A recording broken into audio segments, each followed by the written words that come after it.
Gênesis 25, 29. Amém? E Jacó cozera um guisado, e veio Esaú do campo e estava cansado. Estava ele cansado, na minha tradução ali, muito cansado. Verso 30. E disse Esaú a Jacó: deixa-me, peço-te, comer desse guisado vermelho, porque estou cansado. Por isso se chamou seu nome Edom. Então disse Jacó: vende-me hoje a tua primogenitura. E disse Esaú: eis que eu estou a ponto de morrer, para que me servirá logo a primogenitura? Então disse Jacó: jura-me hoje. E jurou-lhe, e vendeu a sua primogenitura a Jacó. Jacó deu o pão a Esaú e o guisado das lentilhas. Ele comeu, bebeu, levantou-se e foi-se, e assim desprezou a sua primogenitura. Olhe para mim, porque eu preciso falar algumas coisas com você sobre a valorização do que você tem e o reconhecimento que você precisa ter das coisas que já são suas. Qual é o grande problema entre a maioria das pessoas? As coisas lhes são muito interessantes, as coisas lhes são muito atraentes, enquanto não são suas. Me parece que o ter remove o brilho. Quando não se tinha o carro, quando não se tinha a casa, quando não se tinha a pessoa, me parece que nós utilizamos de uma valorização muito grande. Mas quando se tem, quando recebemos, quando agora está em nossas mãos, nós costumamos desprezar. Ou seja, é muito comum valorizarmos mais o que não temos do que o que temos. Essa é uma grande verdade. Quando eu olho para esse texto, eu me deparo com uma instrução que me impulsiona a dizer a você: nunca troque o que você mais quer na vida por aquilo que você mais quer no momento. Deixa eu repetir para você: nunca troque o que você mais quer na vida pelo que você mais quer no momento, porque o momento é passageiro, a vida não. Você vai ter que dar conta das suas escolhas. Você vai ter que usar de responsabilidade para com seus atos. O texto me fala de uma família próspera. Eu não estou falando de alguém sem grana, sem dinheiro, sem comida, sem servo. Eu não estou falando. Eu estou falando dos dois filhos de Isaque, os netos de Abraão. Deus falou a Abraão no capítulo 12 de Gênesis: sai da tua terra e da tua parentela, porque eu te levarei por uma terra que eu te mostrarei, farei de ti uma grande nação, abençoarei os que te abençoarem, eu vou engrandecer teu nome. As promessas de Deus para Abraão foi uma promessa de prosperidade, de grandeza, e ele cresceu. Seu filho Isaque herda tudo de seu pai. Isaque é um homem próspero, é um homem rico, é verdade. Ele tem dois filhos, Esaú, um homem que me parece ser muito bom. A Bíblia diz: se a árvore é boa, o fruto é bom. Esaú é um bom filho, ele é neto de Abraão, ele é filho de Isaque. Olhe bem, a probabilidade deste rapaz, os prognósticos são muito positivos. Ele vem de uma linhagem boa, que tem uma promessa, ele sobrevive naquele ambiente sob uma tradição oral, ou seja, era muito comum as histórias irem passando de seus pais. Então, Isaque devia falar com seus filhos sobre toda a promessa que Deus havia concedido a seu pai. O texto diz que Jacó era um homem caseiro, Esaú, um homem do campo, um homem da caça. Tá certo. Mas o texto diz que um dia Esaú chega, e na tradução que eu usei aqui primeiro, muito cansado. Ele estava muito cansado. E quando nós estamos muito qualquer coisa, o muito sempre nos leva para o perigo. O muito dinheiro pode nos levar para uma autossuficiência que nos faça pensar que o dinheiro é tudo. O muito, sem ele, né? Ou seja, se eu pudesse usar a frase, diria o muito pouco. Não tê-lo também dá uma sensação de que não vale a pena viver, porque os extremos sempre são perigosos. Se você não gosta de ninguém, está muito desinteressado de todo mundo. Isso é muito ruim. Mas se você está muito interessado em todo mundo, isso também é ruim. Se você está com muita fome, isso é perigoso. Pode te levar à glutonaria. Se você está muito sem fome, não é? Isso pode te matar de inanição. E para os extremos, e hoje o que nós mais encontramos são pessoas extremistas. O que eu vejo é um cara chegando na casa de quem? Na casa de Isaac. Se Isaac não tem comida em casa, você pode ter certeza que na casa de nenhum de seus servos vai ter. Ele é o dono de tudo. Então Esaú chega no lugar que tem comida, sim ou não? A única comida que tem naquela casa é a do Jacó, sim ou não? Claro que não. Ele é filho do dono. O Jacó, me dá aí um pouco desse guisado. Não dou. Ainda não? Ô, dona Antônia, faz o guisado melhor que o do Jacó, que eu estou com fome. O cara é o chefe. Não tem porquê ele tomar decisão. Aliás, tem porquê. A diferença entre Esaú e Jacó é que Esaú valoriza as coisas da terra, enquanto Jacó valoriza as coisas dos céus.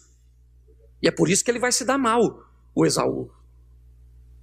Porque ele chega com muita fome, e na muita fome dele, Jacó está fazendo uma comidinha. Esaú falou: rapaz, essa comida é maneira, hein? Você me dá um pouquinho? O Jacó falou: não dou. Tem alguma coisa de errado nisso, sim ou não? Seja franco.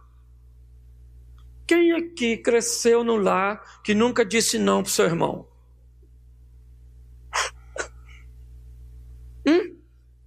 Vou usar seu chinelo. Não vai. Posso tomar banho primeiro? Aqui, ó. Me dá a coxa do frango. O pescoço é seu. Quem nunca disse e teve problema com o irmão? Não tem nada de errado aqui. A implicância sempre foi algo muito comum entre os irmãos. Então o Esaú chegou, olhou para o Jacó e disse: me dá um pouco dessa comida, desse guisado que você fez. Jacó falou: eu não dou, eu vendo. Ou troco, vamos fazer uma troca. E o cara estava muito cansado. Muito cansado, muito. Todas as vezes que você está muito, você pode perder o raciocínio lógico. Esaú falou: joia, quer trocar pelo quê? Pela tua primogenia?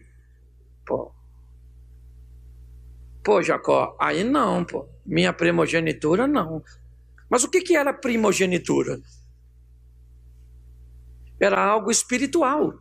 Era uma bênção e uma conotação espiritual.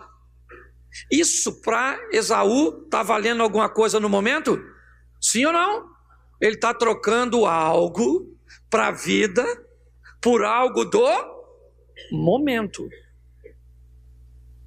Essa é a conotação. Jacó vai ficar sem o guisado que ele preparou para ele comer, mas ele vai ter na mente dele algo muito vantajoso. Você acha que a primogenitura valia mais que o guisado, sim ou não? Você acha? Sim ou não? Valia? O valor é algo simbólico. Valia para mim e para você, mas não valia para quem? Para o Esaú. Esse negócio, se vale ou não vale, é muito relativo. Valia, quanto valia uma primogenitura? Primogenitura não tem preço, é algo que não se pode pegar, é algo que não se pode palpar. Quem botou preço na primogenitura de Esaú não foi Jacó, foi Esaú. Deixa eu falar uma coisa para você. Se você hoje tem um Fusca e o cara para com uma Mercedes ali na frente e você fala para ele assim: cara, tu troca essa Mercedes no meu Fusca? Tem alguma coisa de errado você perguntar? Quanto vale o seu Fusca? Uns 5 mil. Quanto vale a Mercedes do cara? Uns 500 mil. Mas de repente o cara fala: eu gostei do seu Fusca, eu troco. A culpa é sua ou dele? Se ele não sabe o que as coisas valem para ele, isso não é problema seu. Sabe qual é o problema? Hoje tem gente que não sabe quanto custa. Você acha que mulher é igual a sua, você encontra em qualquer lugar. Então deixa a sua e vai procurar para você ver se acha uma igual a sua. Você acha que pai é igual ao seu, encontra em qualquer lugar. Então sai de casa e queira ser dono do seu nariz, e você vai descobrir o quão caro é um nariz. Porque se você não sabe o valor, porque é seu pai que paga o seu nariz. Eu quero ser dono do meu... Eu nem te vendo, eu te dou. É o seu nariz que você quer? Toma! A partir de hoje você paga a luz do seu quarto, a sua parte da TV a cabo, o ar-condicionado, as pessoas que vão passar a sua roupa. Cruzes. Nem parece que é meu pai. Nariz custa caro, filho. É ou não é? É que você... Então, o que nós vemos é o seguinte: pessoas que não sabem o valor daquilo que tem. Eu estou olhando para alguém desse jeito. É uma proposta absurda? Não foi. O cara aceitou. Sabe o que Jacó ouviu de Esaú? Para que eu quero a primogênita se eu vou morrer de... Que morrer de fome, cara? Morrer de fome onde? Será que você é capaz de entender o que o Esaú está fazendo com o que ele está vivendo? Ele está potencializando. Ele está dando uma dimensão para a situação dele que ela é ilusória, ela não é real. Ele está dizendo: eu vou morrer de fome. Você não vai morrer de fome, a sua casa tem comida, tem gente aí para fazer. Mas ele superdimensiona o que ele está vivendo, e por ele superdimensionar isso, ele vai ter problema, porque a primogenitura que ele está negando foi Deus que deu. Ele está virando as costas para Deus, e é isso. Casa com mulher errada, ele só faz coisa errada. Quando você vai olhar a história dele, se você quer saber por que Deus disse que o maior serviria ao menor previamente, porque Deus é onisciente. Não é porque Deus tem preferido, não. É porque a preferência era de Esaú. Era ele. Mas como suas decisões, suas escolhas, suas conexões foram erradas, e Deus já sabia disso, falou para sua mãe: o maior servirá ao menor. É isso. Ele vende a primogenitura, ou troca, come o prato de lentilha, que provavelmente a maior parte dele ficou no ventre e foi embora. E o Jacó está com a sua primogenitura. Sim ou não? Sim. É muito importante eu entender que eu preciso valorizar o que eu tenho. Todas as vezes que eu valorizo o que eu tenho, eu passo uma mensagem para Deus, que eu sou alguém que sou capaz de valorizar. O quê? Aquilo que eu tenho, porque se eu tenho, foi Deus que me... A Bíblia diz que o homem não recebe nada que não seja, então tudo que eu tenho, foi Deus que me deu. Então eu tenho que aprender a valorizar o quê? O que é meu. Se eu valorizo aquilo que eu recebi, eu sou capaz e apto de receber novas coisas. Se eu não valorizo o que eu tenho, para que eu vou receber coisas novas? E preste atenção, isso é um hábito, eu não sei como é que eu posso chamar isso. Você conhece alguém que tem um guarda-roupa pequeno, bagunçado? Já essa palavra guarda-roupa que fica mais fácil. Um guarda-roupa todo bagunçado. O que essa pessoa diz? É bagunçado porque eu não tenho? Não tenho. Ele compra um maior. Fica arrumado ou bagunçado? Porque ainda é pequeno. Compra um maior. Fica bagunçado ou arrumado? Porque a bagunça não está no espaço, está nele. Porque o cara que é arrumado, ele tem uma caixa de papelão e está tudo arrumado. Quem aqui já fez caixa de papelão de armário? Levanta a mão. Tem uma turma aí. Quem aqui já levou caderno para a escola no saco de arroz de 5 quilos? Que isso, parceiro? Tamo junto, como diria Romário. E olha que eu tinha um saco de arroz da Cais, que pensa que o bicho brilhava. Tudo bem que quando eu estava chegando perto do colégio, eu tirava, dobrava e botava no bolso. Senão as meninas não iam se interessar por um cara. Mulher é mulher desde antigamente. Escute só. Quem tem valores tem. Por isso que a Bíblia diz, quem é fiel no, vai ser fiel no, e quem não é fiel no pouco, não vai ser no muito. É isso que ele está dizendo. Fidelidade é apenas uma opção. Eu optei. Então eu sou feliz com R$10 dando o de dízimo. Dando 50 centavos de oferta. Isso é fidelidade, sim ou não? Sim ou não? Vamos lá. Eu ganho 10 mil. Eu dou 200. Eu sou fiel, sim ou não? Mas eu dei 20 vezes mais do que o outro. Você consegue entender? O que nós estamos vendo é o quê? O cara valoriza o quê? O que eu tenho. O que eu tenho? É o meu guisado. Então ele é meu, eu boto o preço nele. E qual é a sua primogenitura?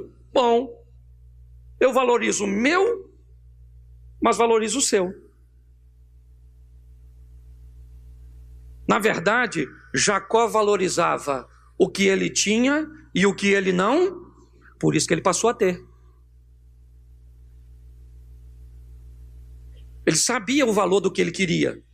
Sim, mas ele sabia valorizar o que tinha. E foi isso que levou esse camarada para onde? Esquece a visão profética. Eu estou dizendo de atitudes. Alcançar. O tempo passou. Passou. Está tudo tranquilo. Chegou o dia de Isaac abençoar seu filho mais velho. O homem que vai receber a bênção da primogenitura, a bênção do governo, da transição, né, familiar ali. E esse homem quem é? Quem é? Esaú. Sim ou não? Sim ou não? Sim. Só que Esaú fez uma negociação com quem? Mas ele falou para Isaac? Falou? Esaú teve coragem de dizer: pai, não me chama não, vai lá e chama meu irmão. Ele fez isso? Não. Por quê? Porque quando ele tomou a atitude de negociar, ele não sabia o que estava fazendo. Se você analisar direitinho, a necessidade dele subtraiu o seu senso de inteligência, capturou, saqueou seu raciocínio. Só que ele já tinha comido. Como é que devolve agora? Não tem mais como devolver. E agora ele quer o que pensa que é dele. Não é mais dele, já era.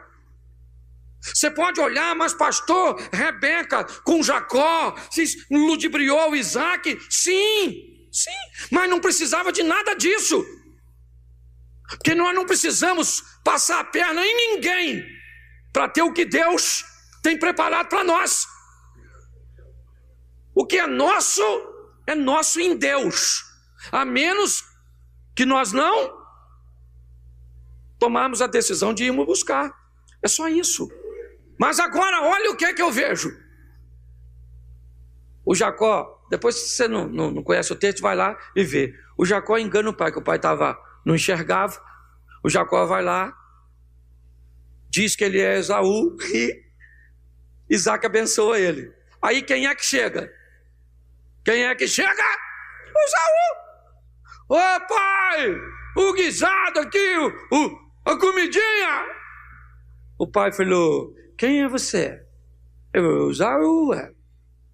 Ele falou: mas quem teve aqui antes? Ele matou a charada na hora. Jacó teve aqui. Seu irmão veio aqui e pegou a sua? Que bênção, rapaz. Você não tem bênção nenhuma mais. Você jogou ela fora. Que bênção. Que bênção. Que casamento que você quer depois que jogou fora? Que atenção de filho que você quer depois que jogou fora? Que dinheiro que você quer que depois jogou fora? Você está à procura de quê? O que Esaú está procurando? Ele não tem nada. O que ele vai contar é com a misericórdia de Deus. Ele pegou tudo que tinha e jogou fora. E agora está querendo reclamar que algo é dele. A vida, querido, não tolera desaforos. A vida não tolera brincadeiras. Para ninguém. É só mudar de postura que o problema vira. É bonitinho o Jacó? Legal. Mas o que o Jacó tinha que fazer? Esaú, chega aí. Mamãe, chama os anciãos. Vem para a porta aqui da tenda. Vamos lá, tira a sandalinha do pé. Bota todo mundo aqui. É esse o ritual para resolver assuntos? Então bota a sandalinha. Vem cá. Esse cara chegou com fome. Eu estava preparando um guisado. Ele disse que queria o guisado. Eu disse que não ia dar e o guisado era meu. Se vocês acham que eu devia dar, é problema de vocês. O guisado não era de vocês, era meu. Então o guisado era meu. Eu falei: eu não dou meu guisado. Eu não gosto muito de tu. E escute só. Eu quero a sua primogenitura. Eu imagino os anciãos olhando e dizendo: e aí? Aí ele falou: para que eu preciso de primogenitura? Se eu estou morrendo de fome, a bênção é minha ou dele? Os anciãos iam falar de quem? De quem? De Jacó ou de Esaú? Porque é assim que resolve o problema. O problema só se resolve se você tirar do porão e trazer para o convés. Sabe por que a maioria das pessoas se dão mal? Porque querem resolver problemas no porão, na escuridão, não querem deixar ninguém ver, querem vender uma imagem. Então tá bom, querido. ele vai se potencializar, e o que você tenta ocultar no escuro, ele vai explodir e vai vir à tona. O Jacó, para mim, lá atrás tem uma atitude, valoriza o que é seu, sabe negociar, é um cara fantástico, mas agora, a hora de tirar um 10, ele não fala nada, engana seu pai, não precisava ter enganado, expôs sua mãe, não sei que tipo de problema ele criou entre Isaac e Rebeca, porque agora o que existe entre os dois rapazes é a possibilidade de um homicídio doloso. Esaú disse: eu vou matar Jacó, é só papai morrer, a hora que papai morrer, eu mato ele. Sabe o que o Jacó faz? Foge para Padã Arã.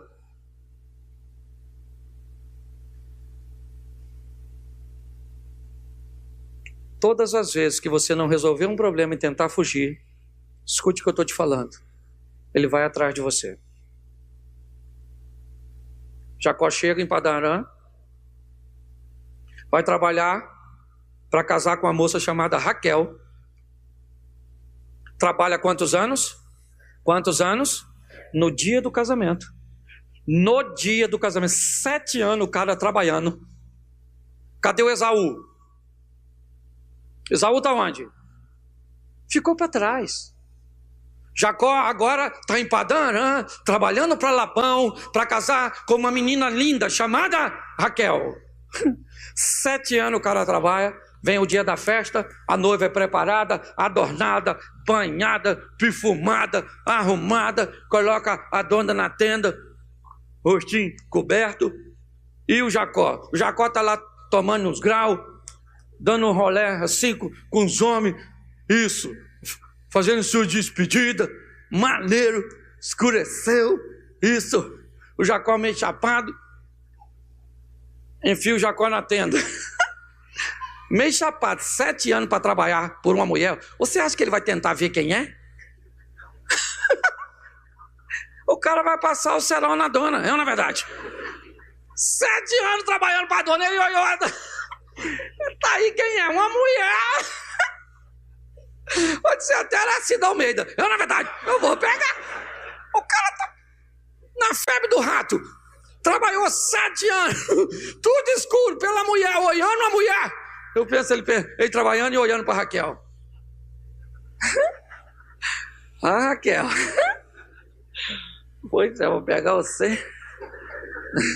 7 anos olhando, filho. Foi, meu. Ele pegou. Pegou.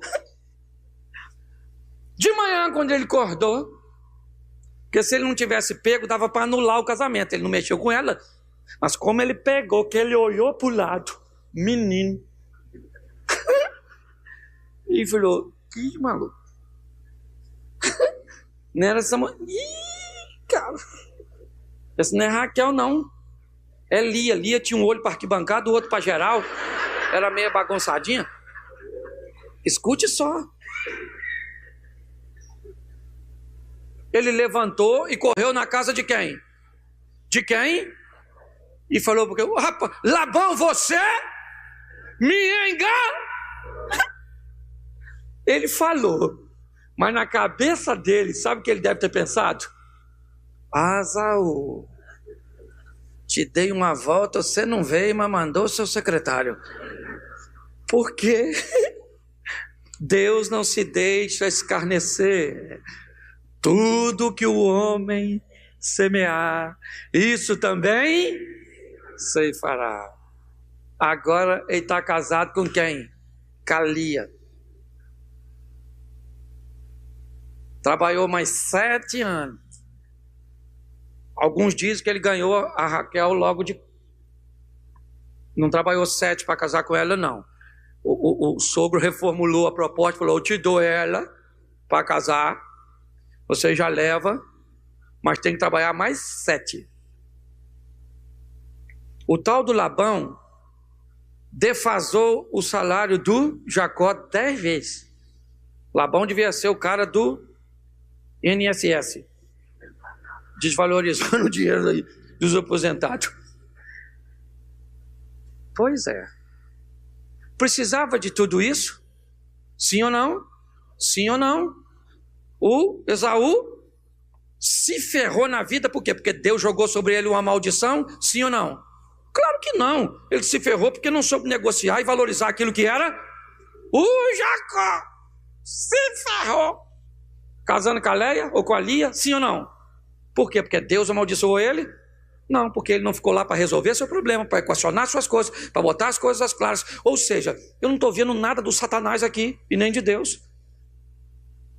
Eu estou vendo de gente que toma decisões equivocadas. Só que esse pessoal, ele caminha com Deus. E Deus sempre procura corrigir a situação. Um belo dia, Deus diz a Jacó: pega tudo que tu tens e volta à terra de seus pais. Por quê? Porque precisa consertar alguma coisa lá. Tem alguma coisa que ficou para trás, que precisa ser corrigida. Você pagou um preço alto, seu irmão pagou outro preço alto. Eu não puni ninguém, vocês acabaram se punindo. E agora, o que acontece? Ele volta, se encontra com Esaú. E quando ele encontra com Esaú, Jacó diz, amedrontado: ô meu irmão, toma aqui todos esses presentes, tudo isso, toma tudo aqui para você, provavelmente com medo do irmão matá-lo. E Esaú disse: não, rapaz, eu não quero nada, pode ficar com tudo que é seu. Os dois se abraçaram, se beijaram. No dia do enterro de Isaque, os dois estão juntos. Mas não precisavam ter vivido nada disso na sua jornada. Nada. Por quê? Porque não precisavam ter tomado as decisões.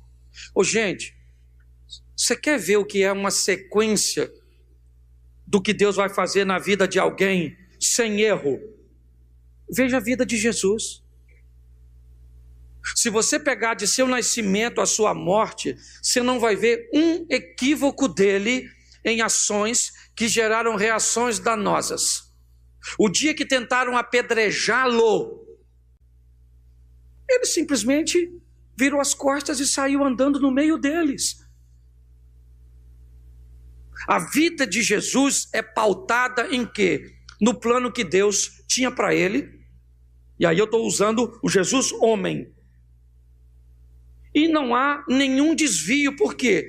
Porque ele programou viver do jeito que foi planejado. Vem aí um ano de se realizar. Com o quê? Com decisões assertivas. Estabelecendo primeiro sonhos alcançáveis. Agora, se você ainda é daquele que quer botar a culpa na sua mãe, você quer falar mal de seus pais, é a igreja, é o seu professor, é a internet. Querido, posso falar para você? Durante um bom tempo da minha vida, eu tentei achar culpados para o que eu vivia. Até que um dia eu me deparei com a dura realidade de que o maior culpado de tudo que eu vivia era eu. Resolvi diminuir meus erros, melhorar minha qualidade de vida. Ainda tenho muito que melhorar. Muito. Vivo pressões que vocês não fazem a mínima ideia. Às vezes me entra alguém reclamando de um problema no meu gabinete que me dá vontade de rir. Porque quando eu vou medir com aquilo que eu estou vivendo, eu fico imaginando, Senhor, parece que é um mentiolate no joelho de uma criança. Suas decisões te levarão para algum lugar. A pergunta é, será que eu vou gostar de estar lá? Coloque isso no seu coração. Para o seu futuro, duas coisas podem acontecer: sorriso ou lágrimas. É você que diz. Você é filho de Deus, você é separado de Deus. Os anjos do Senhor estão ao seu redor. Ao derredor está o diabo. Ele não pode tocar em você nem em mim, porque o Deus que nos protege é mais poderoso. Mas você escolhe. Bom, gente, deixa eu fazer uma reflexão com vocês. Eu tenho falado na última semana, nos últimos 10 dias, bastante sobre vozes. E hoje eu queria talvez trazer um modelo um pouquinho diferente de mensagem, tirar um pouco da pregação, da mensagem, mas falar um pouco sobre o poder de decisão que não estamos querendo exercer sobre a nossa vida. Falar um pouco da responsabilidade que precisamos assumir o mais rápido para conseguirmos melhorar a qualidade de vida que podemos ter em Cristo. O Deus que diz que no mundo teríamos aflições, uma frase de Cristo, é o mesmo que também diz em Cristo que no mundo nós teríamos uma vida abundante nele.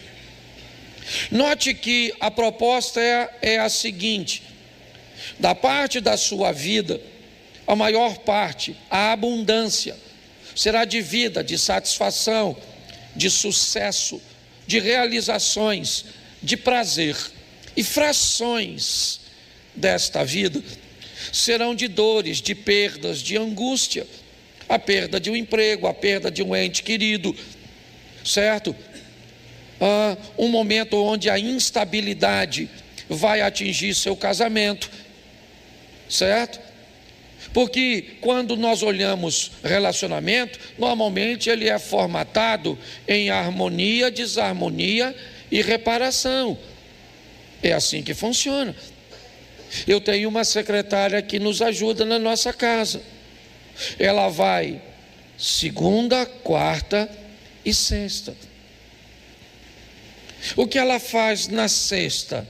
Repara a desordem que nós causamos na quinta.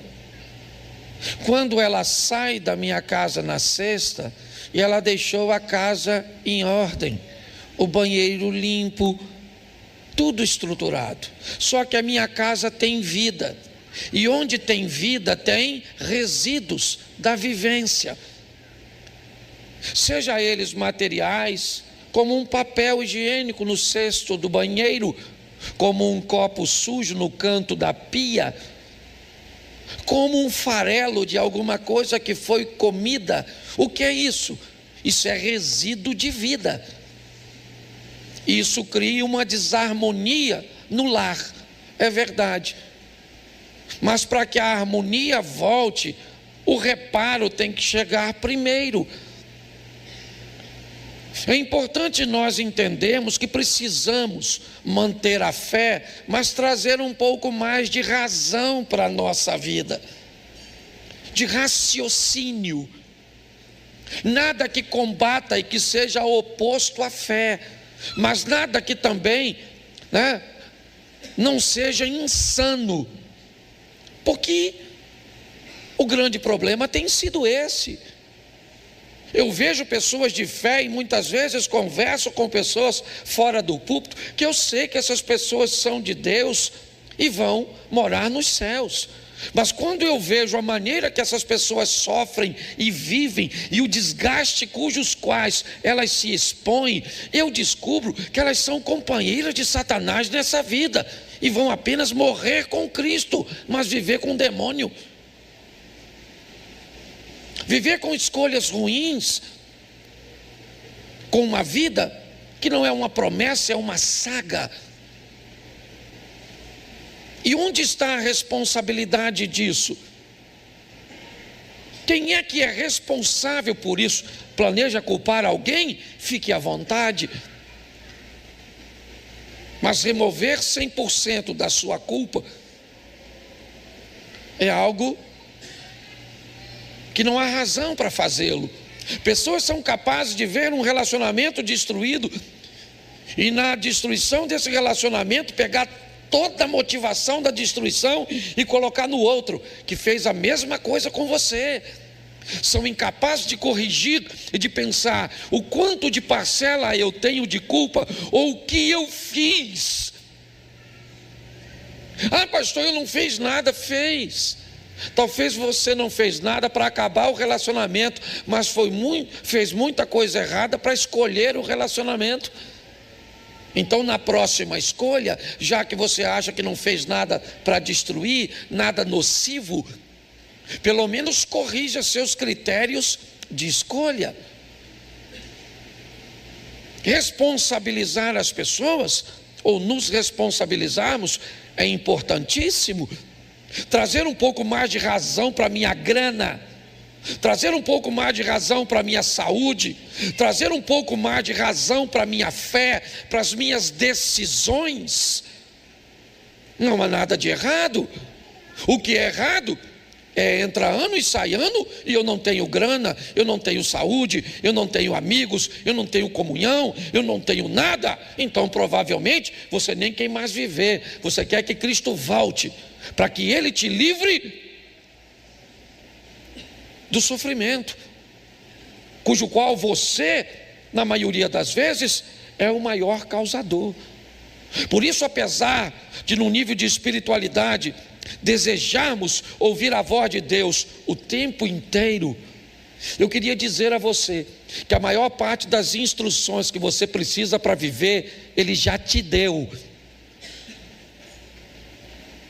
É responsabilidade sua decidir que horas levanta, se escova ou não seus dentes, se penteia ou não seu cabelo, que sapato, tênis, camisa, calça, saia, vestido, se sai maquiada, se não sai, que horas almoça, se almoça ou se não almoça, que horas vai dormir, se não vai dormir, se não dá tempo, se tem que estudar, se não tem, se vai fazer o melhor, se não vai.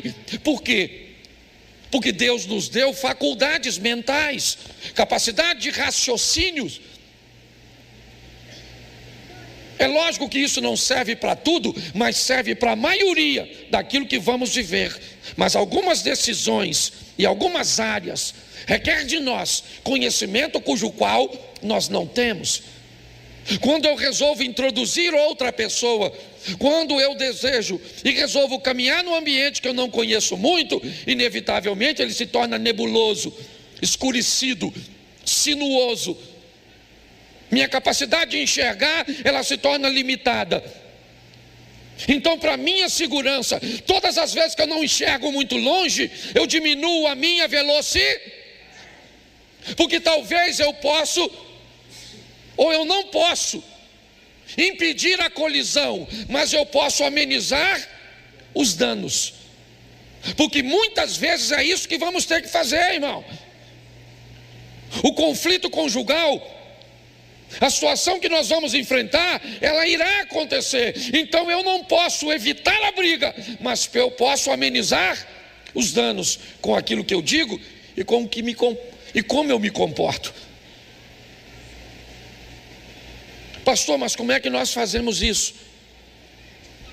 Entendendo que somos movidos por vozes, influências. Domingo eu falei sobre a voz na serpente, uma série que eu ministrei. A voz na serpente, a voz na sarça, a voz na jumenta, a voz no ar, falando por detrás, no profeta Isaías, e a voz nos céus. Não havia voz da jumenta, não havia voz da sarça, não havia voz, me ajude aí, da serpente. Não havia voz no nada, tinha alguém falando ali. E o que essa voz trazia consigo? No domingo eu mostrei que a voz na serpente, ela segue um padrãozinho que é fácil de identificá-la. Lembra qual é? Todas as vezes que você escutar a voz na serpente, aquilo que ela te mandar fazer, os outros não podem. Por isso que Eles obedeceram à voz na serpente, mas tiveram que se esconder. Foi assim com Eva e Adão, foi assim com Acã, foi assim com Sansão, foi assim com Ananias e Safira. Estou só fazendo uma retrospectiva. Vai fazer, tem que esconder, tem que fechar a porta, ninguém pode ver, não pode falar, olha, traz vergonha, traz humilhação, é isso? Então, você pode ter certeza que se depois de fazer algo, você tem que ir para as trevas, para a escuridão, para o oculto, não foi Deus que te falou, foi o Satanás, na serpente, que também não é nem mais serpente, está atualizado, é celular, certo? Hoje não tem mais, certo? E não bota a culpa no celular não, o celular é do Satanás? Não. Televisão é do Satanás? Não, a pessoa que está usando que pode estar influenciado, tá certo? Então é assim que funciona. Hoje eu quero falar de duas vozes, rapidinho. A voz da jumenta, uma jumenta falante, tu acredita? Coloca na tela, santo varão, que eu preciso provar. Pega a visão, fiel. Então o Senhor fez a jumenta e ela disse: o que foi que eu fiz a você para que você me espancasse já? Quantas vezes? Feche seus olhos. Pai, em nome de Jesus, continua falando conosco. Fala conosco, ó Deus, através da tua palavra. Usa-me, ó Deus, para falar com o teu povo e também comigo, porque às vezes somos mensageiros extraordinários para a vida alheia, mas somos terríveis para trazer uma mensagem para o nosso próprio coração. Por isso, usa-me, ó Deus, e que não haja hipocrisia, em nome de Jesus. Amém, glória a Deus. Amém? Aprenda uma coisa quando você for ouvir o conselho de alguém e uma palavra de alguém: o conselho sempre será melhor que o conselheiro. É muito mais fácil dar conselho para os outros do que para você mesmo, tá certo? Mesmo que o conselheiro não seja tão bom, não despreze o conselho, porque ele pode ser extraordinário e transformar sua vida. Nós estamos diante de um texto, pelo menos estávamos diante de um texto, certo? Que estava aqui, e ele fala no momento que a jumenta, isso, deixa aí, santo varão, que às vezes o povo não tem tempo de ler a Bíblia em casa, por isso que eu gosto de ler aqui. Quem não leu a Bíblia hoje, levanta a mão, seja franco: pastor, não tive tempo. Fantástico, vamos resolver isso agora. Leia aí a turma.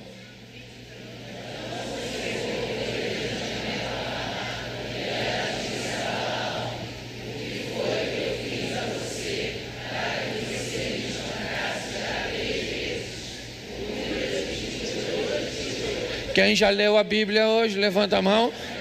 Nossa, foi fantástico, é fácil, né? Olha só, preste atenção aqui que a história é que é interessante. Olha só, o povo está chegando próximo a Jericó, território dos Moabitas. O rei de Moabe se chama Balaque, ele é o rei dos Moabitas. O povo está chegando liderado e Balaque fica com medo deste povo. É um povo que Deus tem abençoado, ele não sabe o que fazer com aquela situação. O povo de Moabe começa a ficar perturbado, cobrando de Balaque uma atitude. Balaque não sabe o que fazer, então ele procura um homem chamado Balaão, um homem que é reconhecido por ter intimidade com Deus, por ser capaz de abençoar ou amaldiçoar. E Balaque então manda alguns de seus príncipes, conduzindo alguns presentes. Obviamente não se apresenta um profeta, né? Era um hábito deles para fazer uma solicitação sem levar um presente. E Quando os mensageiros de Balaque chegam a Balaão, Balaão diz: fica comigo essa noite, porque eu vou conversar com Deus a respeito da sua petição. Qual era a petição? Vem, porque Balaque está te chamando, porque vem um povo e Balaque está com medo, e ele precisa que você amaldiçoe este povo. No amanhecer, Balaão chama os príncipes e diz o seguinte para eles: vão embora, porque eu recebi uma mensagem de Deus que eu não posso amaldiçoar esse povo, porque este povo Deus abençoa. Os mensageiros voltam para Balaque e diz a Balaque: olha, Balaão não quis vir falar contigo, certo? Ele não vai vir aqui e não vai amaldiçoar. Balaque diz: então vão melhorar a oferta. Agora vamos mandar um novo grupo de mensageiros. Eles levam agora uma proposta melhor. São homens mais honrados. Da primeira vez que foram num carro popular. Agora já chegam no importado. A proposta agora é mais expressiva. E chegam e dizem a Balaão: Balaão, Balaque nos mandou, pedindo para que você vá até lá para amaldiçoar. Sabe o que Balaão diz? Fica aqui porque eu vou falar com Deus. Bom, nós estamos com um homem de Deus chamado Balaão, que me parece que sabe poucas coisas a respeito de Deus. Deus não é homem para que minta, não é filho do homem para que se Se ele já perguntou a primeira vez, e na primeira vez Deus diz não vou fazer, não é para perguntar. Só que eu pergunto a você: por que você acha que Balaão pergunta de novo? Me ajuda. Por causa da oferta. Você está entendendo? O propósito do inimigo é sempre melhorar a oferta. Está certo? Para tirar você do caminho, ele melhora a oferta. Ele cria um ambiente onde aparentemente você vai levar mais vantagens, vai ser mais satisfatório, vai ser mais rápido. Eu não sei qual é a vantagem que ele vai criar para você. Deus falou: não vai. E eles voltam. Diz a Balaque: Balaque, ele não vem. Balaque diz: vamos melhorar isso, cara. Ele não deve estar vindo porque a oferta não é boa. Presta atenção: Satanás sempre tem uma oferta melhor. Sempre tem. Ele vai melhorando a oferta. Ele vai criando um ambiente onde ele vai construindo uma sensação em nós de que nós vamos levar uma vantagem tão grande. É assim que funciona. Na terceira vez, Balaão acaba indo. Depois você lê, porque é bem legal. Pega uma jumenta e lá vai ele montado na jumenta. Deus queria que ele fosse, sim ou não? E por que ele foi? Deus queria que ele fosse? Por que ele foi? Porque ele queria ir. Ele queria ir. Ele olhou e viu vantagens. Lá vai ele montado na jumenta. De repente, o que a jumenta vê? O anjo. O anjo está na frente da jumenta com a espadinha na mão, estilo Zorro. A jumenta, que não era otária, saiu do caminho e desviou do anjo. Menino, o Balaão ficou nervoso e sentou-lhe o cajado na jumenta. Botou a jumenta de novo. Vai, jumento. Vai passar num lugar apertadinho. O anjo estava lá, ó, com a espada. Quem é que está vendo? E o Balaão. Isso é uma humilhação. A jumenta veio e o homem não. Às vezes eu penso se a Bíblia não está comparando nós com quem não vê com o jumento. Não vou falar isso para não ofender você, mas tem pessoa na igreja que você olha e se você falar que ele parece com o jumento bota você na justiça. Olha só, a jumenta viu o anjo, e o Balaão, ela já apanhou uma vez, sim ou não? Então ela já sabe que o cara bate. O que ela tentou? Conciliar. Então ela jogou e desviou do anjo. A perna do Balaão que estava, né? O pé imprensou no barranco, menino. Ele desceu e sentou-lhe o porrete na jumenta. Beleza. Lá vai a jumenta. Agora vai passar num lugar que não tem espaço. O anjo já ficou no meio, que é para não ter. Quando a jumenta viu o anjo, coitado, ela empacou, ela deitou. Aí o Balaão desceu. Desceu, ele pegou o cajado e toma na jumenta. Toma na jumenta. Já virou violência doméstica. Toma na jumenta. Toma na jumenta. Aí a jumenta falou: o que eu fiz a você para você me espancar 3 vezes? Eu gosto de que uma jumenta alfabetizada, uma jumenta que sabe contar.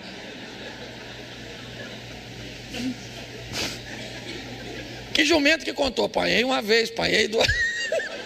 Só jumento que foi na escola. Eu não instruído. Isso indica, obviamente, que não é a jumenta que está falando, é alguém que está falando nela. O que essa voz que vem na jumenta quer? É interessante se você ler o 29, porque aí piora. Balaão respondeu a quem?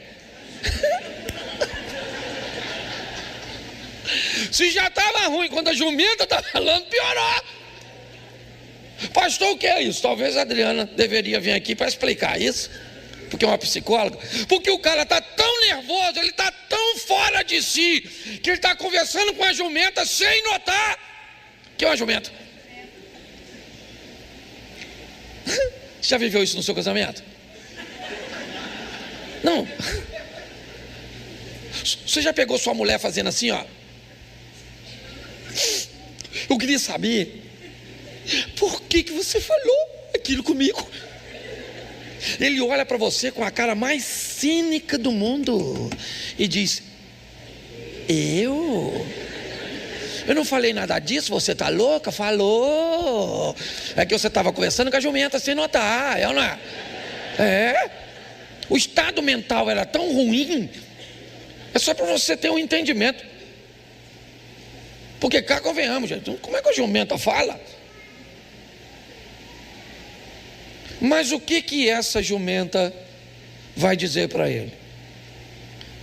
Você me espancou 3 vezes, cara. Ele falou assim: espanquei porque você está zombando de mim. Depois você lê lá que essa tradução é minha. Tu está zombando de mim, ó, jumenta. Você dá sorte que eu estou com um cajado, que se eu estou com uma espada eu mato você.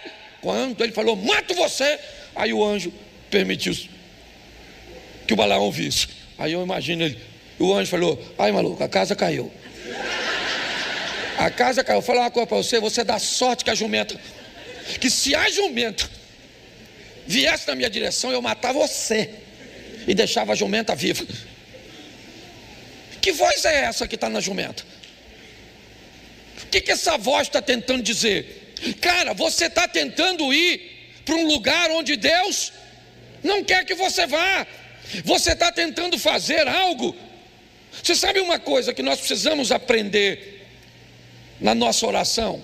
Por favor, eu vejo tanta gente boa vendo tudo dar errado, não sabe identificar quando um impedimento é de Satanás, porque ele impede, sim ou não? Tem gente que aceita o impedimento de Satanás e luta contra o impedimento de Deus, porque não consegue identificar. Deixa eu te falar, você tem algo te impedindo? Dobre seu joelhinho e, por favor, faça uma oração com um pouquinho de sanidade mental. Senhor, eu estou enfrentando esse obstáculo. Sou incapaz de saber se o que está me impedindo e se essa oposição é do Satanás ou é do Senhor. Em nome de Jesus Cristo Nazareno, se for do Satanás, me dá força, porque eu vou enfrentar, eu vou lutar, eu vou trabalhar, eu vou fazer esse tratamento, eu vou fazer de tudo. Agora, se for do Senhor, não me deixe perder nem um pouquinho de minha força, porque eu não quero lutar contra o Senhor. Nós precisamos entender isso. O apóstolo Paulo, quer ver? Coloca na tela que fica fácil. Ele disse isso no Velho Testamento, no Novo Testamento. Vamos lá, Atos dos Apóstolos 16:6. Atos 16:6. E percorrendo a região frígio-gálata, tendo sido impedidos por quem? Impedido de quê? A palavra. Ele queria pregar a palavra, sim ou não? Mas Deus queria que ele pregasse? Não. Ele está indo fazer a coisa certa, sim ou não? Porém no lugar errado. Nós temos que entender isso. A voz da jumenta é a voz do impedimento. E do impedimento que não vem do Satanás, é Deus. Mas pastor, quem é que está vivendo isso? Balaão. A jumenta precisava conversar com ele, sim ou não? Sim ou não? Não. Deus já tinha dito para ele não ir. Falou uma vez, sim ou não? Falou duas vezes, sim ou não? Ele foi? Pois é. Ele já estava informado de que não deveria ir. Mas movido pela oferta, pelo prazer, pela satisfação, ele vai. Nós temos que prestar um pouco mais atenção nas nossas escolhas. Está aí, ou estava, certo? Nem olho mais. Deixa eu ficar quieto. Mas você consegue entender?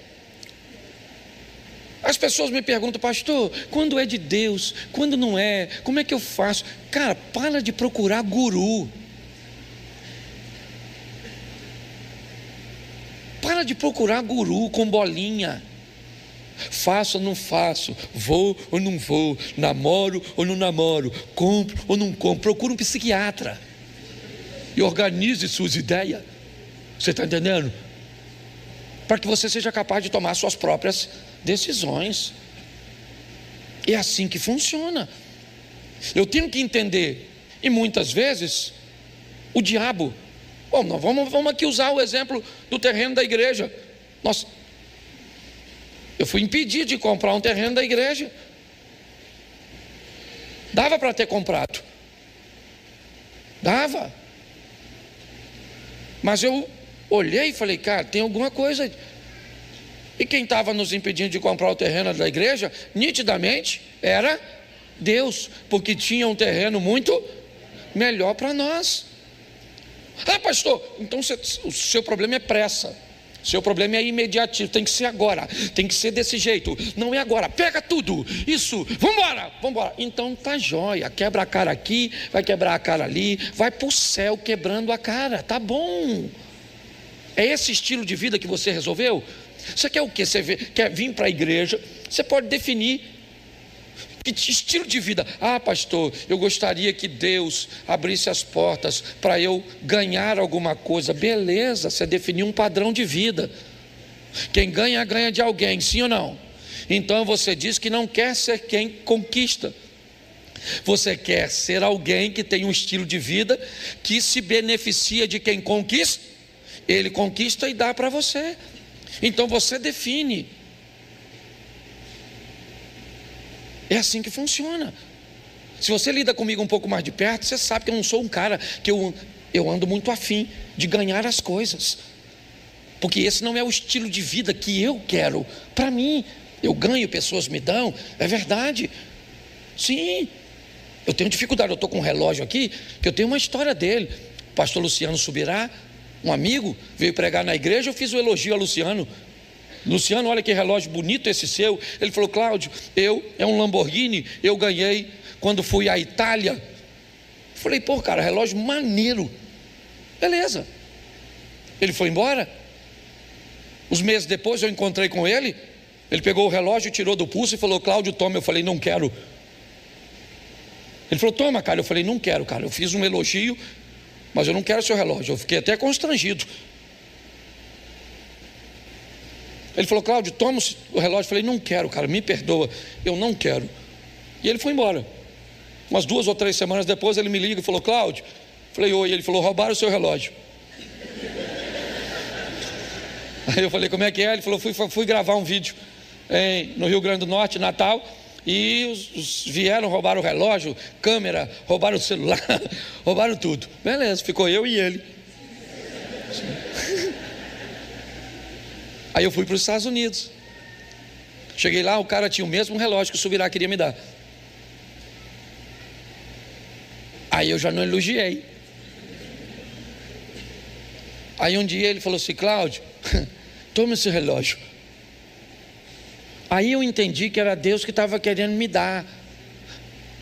Mas eu prefiro comprar do que ganhar, porque eu quero viver um estilo de vida de conquista. Você está entendendo? Não tem nada de errado, mas você pode decidir. É isso que eu quero. Pare, entendeu? Pare de querer ganhar as coisas e desenvolva um estilo de vida onde você esteja pronto para ganhar, para vencer, para lutar. E os impedimentos que aparecerem entre você e aquilo que você quer realizar, você vai para Deus e pergunta: Senhor, me dá um entendimento. Eu preciso saber como eu estabeleço a minha oração.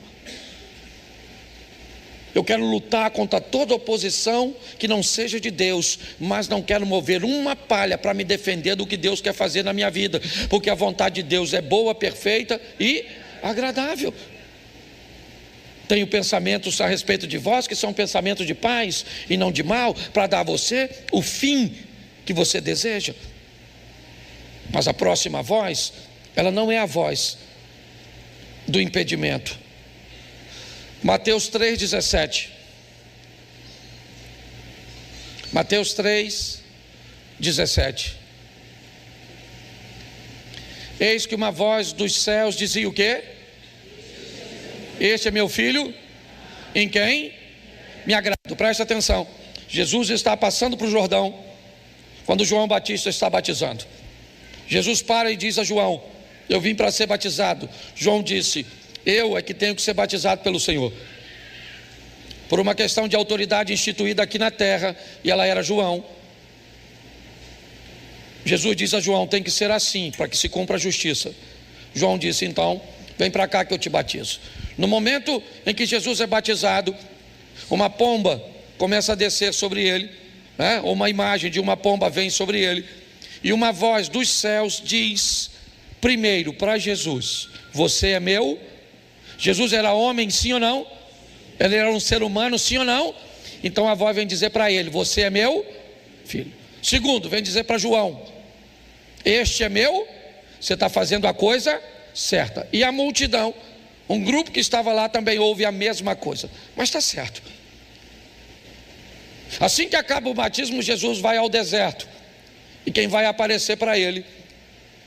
A mesma voz que estava na serpente, não mais numa serpente. Agora uma voz aparece para ele, ou vai conversar com ele no deserto. E a voz diz a ele o quê? O que ela diz? Se tu és o filho de... Bom, a voz que veio do céu no momento do batismo disse o que para Jesus? Você é meu. A voz que está no deserto, ela diz o que a Jesus? Se. A primeira voz afirma ou não? Este é meu. A segunda voz questiona. Se você é o filho de Deus, como se eu sou? Como? Eu sou, eu sei que eu sou. Não, então prova. Ele diz: eu não preciso provar, eu sei quem eu sou. A voz dos céus é a voz da identidade. É a voz que diz para mim que eu não sei o que você pensa a meu respeito. Eu sou filho de Deus. Sabe o que dizia de Jesus? É um charlatão. Sabe o que dizia dele? Tem demônio. Sabe o que dizia dele? É glutão. Sim ou não? Pouquíssimas vezes você vai ver Jesus chamando Deus de Deus. Todas as vezes, ou a maior parte, ele usa a sua identidade. Pai, bem sei que sempre me ouves. Quando vai ressuscitar Lázaro. Oração, como é que ela é? Pai nosso, meu, é o que ele está dizendo, nosso. Meu pai trabalha até agora e eu trabalho sempre, definindo a sua identidade. Por quê? Porque eu posso viver como filho de Deus ou como filho do diabo, porque o diabo também tem filho.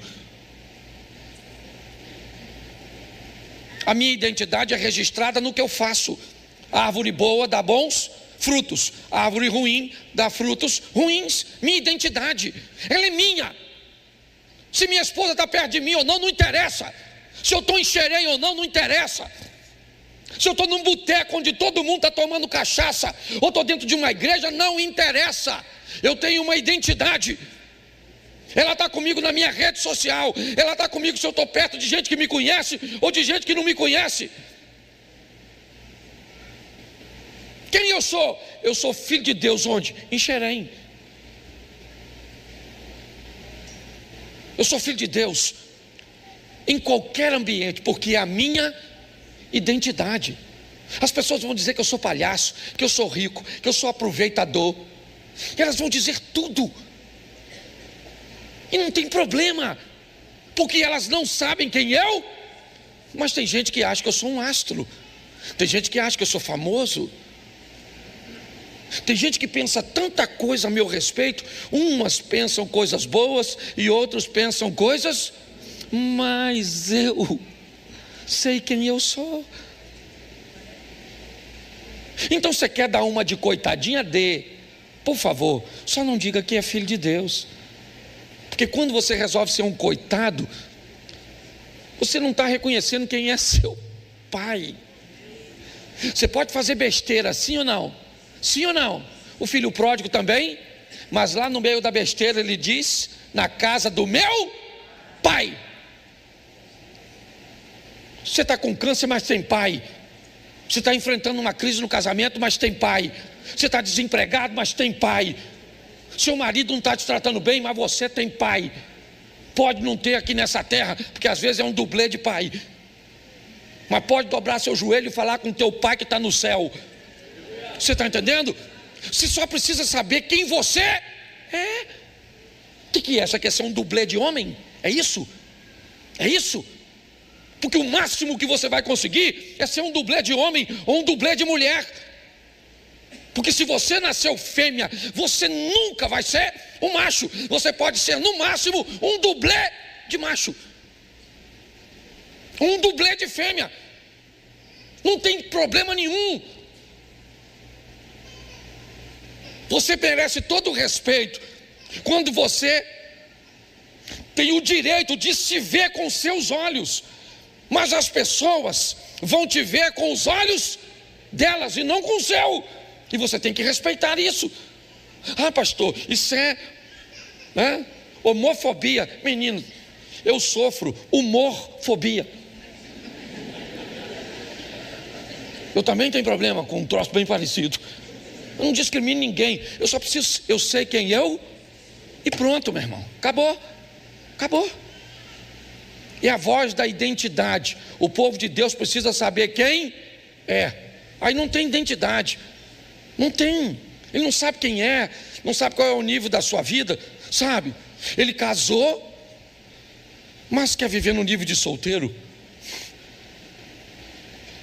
Ele é pai ou mãe, mas quer viver como se não fosse.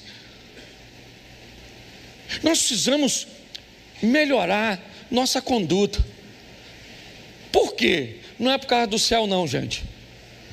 Não é por causa do céu. Pastor, o senhor é louco falar isso. Não é. Eu tenho praticamente absoluta certeza, pelo que eu conheço as pessoas e vejo, que aqui, nessa igreja, pouquíssimas pessoas vão para o inferno, porque conhece o caminho, conhece a Deus e sabe que Ele é misericordioso. Sim ou não? Sim. Agora eu posso garantir a você que boa parte desse povo que vai no céu, vai viver no céu, vai provar um pouco do inferno nessa terra. com condutas erradas, porque não sabe ouvir a voz, não sabe quem é, filho de quem é, então se comporta como se não fosse, ou então não consegue identificar os impedimentos e vive uma vida de sofrimento. Aí as doenças psicossomáticas, aí todos os dissabores, aí o afastamento dos relacionamentos interpessoais, aí a dificuldade de acreditar, certo, nas bênçãos e nas maravilhas que Deus pode fazer na sua vida. É claro, você vem num ambiente, então, querido, você deveria estar em outro ambiente, porque é muito desafiador. Todo mundo que sobe aqui fala de vitória. É uma campanha para você vencer, é uma palavra de oferta para melhorar, certo? É um evento de homens, de crianças, batismo, de servo, de tudo. E aí, meu irmão, entra culto e sai culto, e você só fica escutando historinha, historinha, historinha, historinha, historinha, historinha. É só uma questão de tempo até você achar que o que nós estamos oferecendo para você é uma farsa. Que história é essa? Vocês falam o tempo inteiro que a vida muda, muda, muda e a minha não muda. Que as coisas acontecem e na minha não acontece. Pare e pense. Essa é uma grande verdade. Você está aqui colocando seu tempo, colocando seu recurso financeiro, colocando seu louvor, você está colocando seu nome junto conosco. E essa é a grande verdade. Então está na hora das coisas mudarem. Eu levei tempo para mudar isso. Não foi da noite para o dia não, tá? Porque eu vivi num contexto de extrema escassez. Era um contexto ministerial, extrema escassez. Hoje nós vivemos num sistema aqui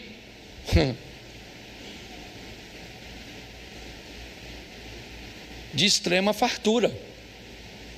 Eu estava discutindo isso hoje com Osias. Nós estávamos sentados conversando.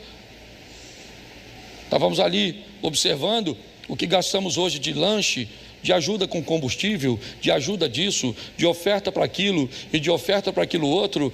E aí você olha e diz: será que vale a pena você investir tanto dinheiro? Mas a pergunta é: para que Deus tem enviado isso para nós? Será que é para retermos? Participamos de uma instituição que não tem fins lucrativos, então aquilo que vem para nós tem que retornar de forma a abençoar pessoas. Precisamos estabelecer limites? Sim, mas é um estilo que você decide viver. Tem gente que vive como se nunca fosse morrer, e tem gente que morre como se nunca tivesse vivido. A decisão é sua. É importante trazer essa lucidez para nossa mente, olhar e dizer: eu sei quem eu sou, onde? Em qualquer lugar, acompanhado ou desacompanhado, num ambiente favorável ou hostil. Paulo disse isso: eu sei viver em qualquer ambiente. É assim que funciona. Então você precisa definir: eu estou na igreja para ir para o céu? Fantástico, essa é a principal preocupação, é a coisa mais importante, é a prioridade. Buscar primeiro o reino de Deus, que adianta o homem ganhar o mundo inteiro. Louco, hoje pedirão a tua alma, o que tu tens preparado, para quem serás? Está tudo certinho. Eu estou vendo que você está preparado para morrer. Nós só estamos querendo te treinar para viver. Para morrer você já está bom. Você já encontrou o Cristo, está prontinho para morrer. Talvez o que te falta é um pouco habilidade para viver. Para viver como esposa, como marido, como pai, como filho, como colaborador, como patrão.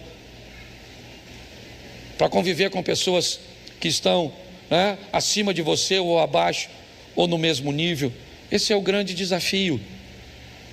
Vamos trazer um pouco mais de lucidez, gente, para a nossa vida.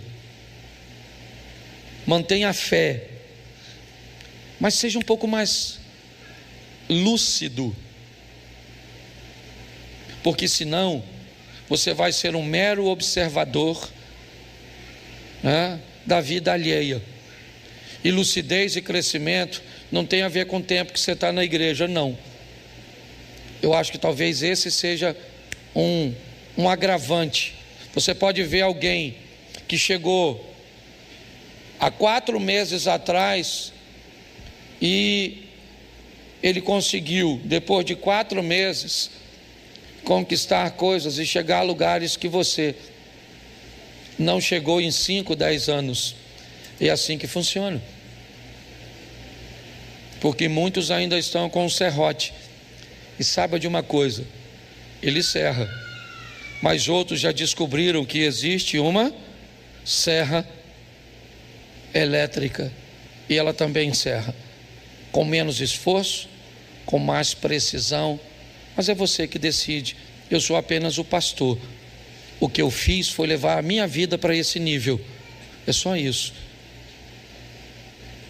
Para esse estilo de vida é onde eu estou vivendo, e eu gostaria que você vivesse também, na sua medida.